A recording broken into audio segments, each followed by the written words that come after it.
These days, life in South Korea feels almost normal. A coronavirus success story, thanks to a massive campaign of testing. But that's not the only reason.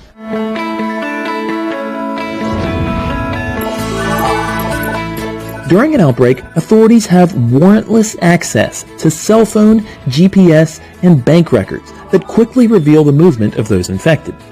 Authorities then send that info via text message to people who might have been exposed. Those messages contain very detailed information, such as someone's neighborhood, nationality, gender, and age. They also say exactly where that person has been. But very few South Koreans are upset. Essentially, Koreans have given up some privacy in exchange for more essential freedoms, like the ability to leave their houses or go shopping. Some people think it goes too far, but I don't think so. This is the way the virus can be contained.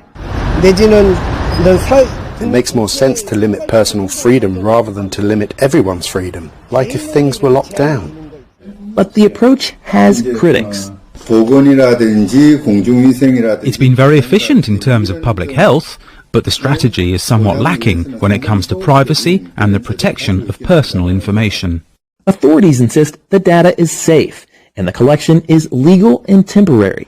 But just how temporary, given the outbreak could last for years? The concern, of course, is that once government has data, they never want to give it up.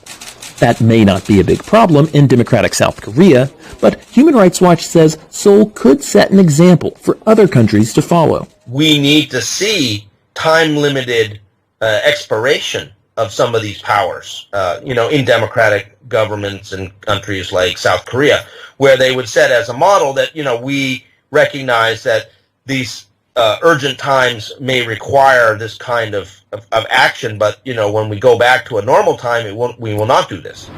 It's the same question that's coming up in countries around the world. How to balance public safety and privacy.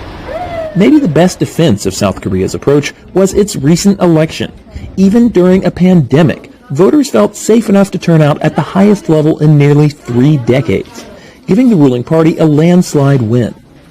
And that may be a lesson for countries like the U.S., who are struggling to contain the virus during an election year. Bill Gallo, VOA News, Seoul.